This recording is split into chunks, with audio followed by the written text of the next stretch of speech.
Assalamualaikum and good morning, dear students. I hope you are fine. Welcome to your science class, and I'm your science teacher, Ms. Nida Zamurd. Students, today we will discuss about development of the particle model of matter. As you know that according to this model, all type of matter is made up of tiny discrete particles. So today we will discuss that how this model was developed. Open your books, page number 126, development of the particle model of matter. Since early scientists could not directly observe the tiny discrete particles that make up matter, they had to make inferences about their existence from other observations. Early timings में क्या होता था, क्योंकि शुरू से scientist ये believe करते हैं कि जितनी भी टाइप का मैटर आपके अराउंड मौजूद है, it is made up of tiny particles which we cannot see with our naked eye. Okay, so as scientists were not able to see those particles, but still they believe that these particles exist, and they make inferences about their existence from some other observations. Last lectures में हम लोगों ने पढ़ा था about Brownian motion and diffusion.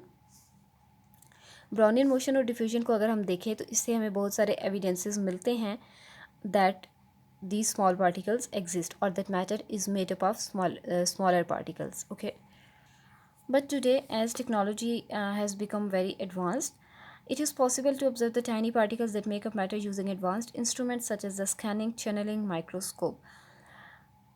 Technology में advancement की वजह से इवन हम मैटर के जो स्मॉलेस्ट पार्टिकल या टाइनी पार्टिकल्स हैं उनको ऑब्जर्व कर सकते हैं बहुत easily different advanced instruments use करते हुए. उनमें से एक इंस्ट्रूमेंट है scanning tunnelling microscope. As you know students, in class 6 you also have studied that microscope is a device which is used to observe microorganisms. Microorganisms are those organisms which we cannot see with naked eye. उनको देखने के लिए हमें microscope की ज़रूरत होती है. ठीक है, सो इसी तरह से एटम के ऑब्जर्वेशन के लिए भी, या वो जो स्मॉलेस्ट पार्टिकल्स हैं, टाइनी पार्टिकल्स हैं which made up of matter. आप कोई भी चीज़ लें, मैटर है, अगर आप उसको ब्रेक डाउन करें, आप उसको तोड़ें, आप उसको तोड़ते जाएंगे, एक टाइम आएगा कि उसका जो छोटे से छोटा पार्टिकल है आप उसको मज़ीद नहीं तोड़ सकेंगे. तो ये उन्हीं पार्टिकल्स की बात हो रही है. ठीक है, इनको ऑब्जर्व किया जा सकता है by scanning channelling microscope. This provides clear evidence that Democritus hypothesis that matter is made up of discrete particles was correct. इससे हमें क्लियर कट एविडेंस मिलता है कि डेमोक्राइटस ने जो हाइपोथेसिस दिया था कि मैटर डिस्क्रीट पार्टिकल से मिलकर बना हुआ, that hypothesis was correct. What do you think would happen if any evidence had shown that Democritus hypothesis was false? Think of the scientific method. Okay. So ये तो बात हो रही है कि डेमोक्राइटस का हाइपोथेसिस जो था वो ट्रू था. And what if it was false? अगर ये गलत होता तो क्या होता? तो ये होता कि then another alternative hypothesis will be made. Class 6 में हम लोगों ने साइंटिफिक मेथड पढ़ा था. अगर ये हाइपोथेसिस कहते हैं किसी भी टेंटेटिव स्टेटमेंट को, ठीक है, कोई भी फर्जी आइडिया जो कि बाद में एक्सपेरिमेंटेशन करके सही या गलत साबित किया जा सकता है. सो अगर इसका हाइपोथेसिस फॉल्स होता तो हम क्या करते कि कोई भी दूसरा हाइपोथेसिस डेवलप किया जाता और फिर उसको एक्सपेरिमेंटेशन के थ्रू चेक किया जाता. खैर, बात हम कर रहे हैं डिस्क्रीट पार्टिकल्स की. ठीक है, जो कि डेमोक्राइटस ने हाइपोथेसाइज किया था कि matter is made up of tiny discrete particles, and that model और दैट हाइपोथेसिस वाज करेक्ट. अब ये जो तमाम एविडेंसेस और ऑब्जर्वेशंस अवेलेबल हैं, इनकी बेस पर साइंटिस्ट क्या करते हैं? Based on evidence from observations and investigations, scientists have accepted the particle model of matter, also called particulate model of matter, as an explanation of the nature of matter. Matter की nature को समझने के लिए कि matter किस तरह से बना है, मैटर का स्ट्रक्चर क्या है, साइंटिस्ट ने जो मॉडल पेश किया है, जो मॉडल एक्सेप्ट किया गया है, that is known as particle model of matter, also called particulate model of matter. तमाम ऑब्जर्वेशन और इन्वेस्टिगेशन की बेस पर ये मॉडल एक्सेप्ट कर लिया गया है. व्हाट डज दिस मॉडल से? The particle model of matter states that matter is made up of small discrete particles. The small discrete particles in matter are in constant and in random motion. Particle model हमें ये बताता है कि जो matter है, चाहे वो solid है, लिक्विड है या गैस है, matter is made up of small discrete particles. Matter छोटे छोटे डिस्क्रीट यूनिट्स या पार्टिकल्स से मिलके बना है. और ये जो पार्टिकल्स है होते हैं मैटर के अंदर, they are in constant and in random motion. जैसा कि हमने डिफ्यूजन में पढ़ा था कि एक परफ्यूम की बॉटल को अगर आप ओपन करके रूम के एक कॉर्नर में रखते हैं, थोड़ी देर के बाद वो फ्रेगरेंस पूरे रूम में फैल जाएगी. क्यों? क्योंकि जो मॉलिक्यूल्स थे उन्होंने बॉटल से मूव करना शुरू किया और वो पूरे रूम में फैल गए. ठीक है, सो इससे हमें ये पता चलता है कि जो डिस्क्रीट पार्टिकल्स है मैटर के अंदर वो कांस्टेंट और रैंडम मोशन में है हर टाइम। या कांस्टेंट यानी कि वो हर टाइम मूव कर रहे हैं, और रैंडम मीन्स कि उनकी मोशन कोई फिक्स नहीं है, डायरेक्शन कोई फिक्स नहीं है, वो किसी भी डायरेक्शन में ऑल द टाइम मूव कर रहे हैं। The development of the particle model of matter is summarised below. ये आपको पिक्चर नज़र आ रही है, इसमें ये बताया गया कि किस साइंटिस्ट ने कब क्या डिस्कवरी की और किस तरह से ये मॉडल डेवलप हुआ। First of all Democritus, he was a Greek philosopher. He hypothesized that all matter is made up of tiny discrete particles called atoms which are too small to be seen. डेमोक्राइटस ने ये फ़र्ज़ किया था, ये हाइपोथेसाइज़ किया था कि तमाम मैटर जो है वो छोटे छोटे पार्टिकल से मिलकर बना, जिन्हें हम एटम्स कहते हैं, वो इतने छोटे होते हैं कि हम उन्हें देख नहीं सकते। Then Aristotle, he was also a Greek philosopher. He hypothesized that matter has a continuous composition that can be broken down into smaller and smaller pieces.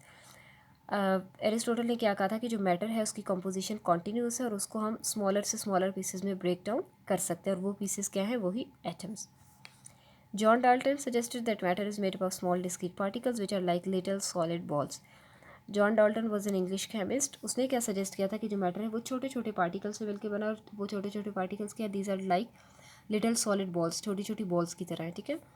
Then Robert Brown, he was a Scottish scientist.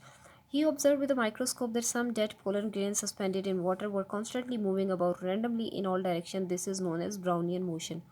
ये हमने last lecture में पढ़ा था, ठीक है. उसने ये देखा था कि कुछ डेड पोलन ग्रेन्स को जब वाटर में सस्पेंड किया जाए तो वो कॉन्स्टेंटली लेकिन रैंडमली मूव कर रहे हैं तमाम डायरेक्शन में. इसको कहा गया था Brownian motion.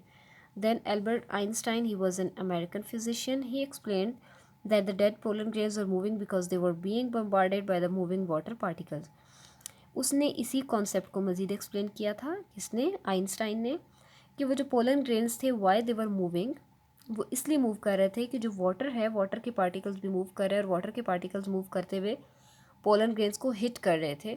That's why pollen grains were moving.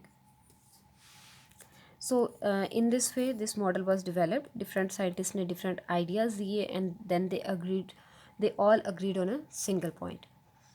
A model helps us to explain and understand natural phenomena. A model can be justified by new evidence gathered from improvements in technology.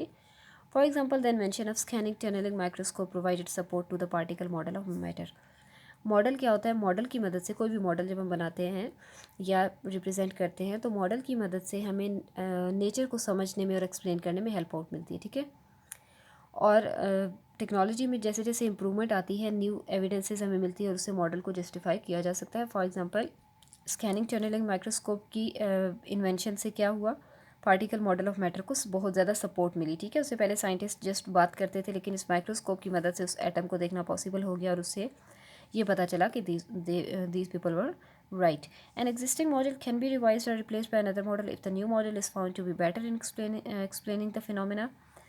कोई अगर एक model exist करता है, ठीक है, उसको revise या replace किया जा सकता है अगर कोई नया मॉडल उसकी जगह पर ऐसा पेश किया जाए जो लगे कि वो ज़्यादा बेहतर है, ठीक है. उसकी मदद से किसी भी फिनोमेना की हमें ज़्यादा अच्छी समझ आ रही है, उसमें ज़्यादा वो ऑथेंटिकेटेड हमें लगे, तो पुराने मॉडल को रिप्लेस किया जा सकता है. Thus scientific theories and models are work in progress.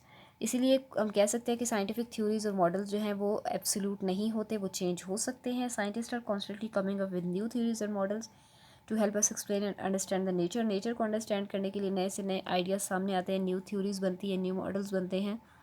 सो ये चीज़ें चेंज होती रहती है. Very often it requires to work of many scientist over many years to come up with a feasible theory और मॉडल.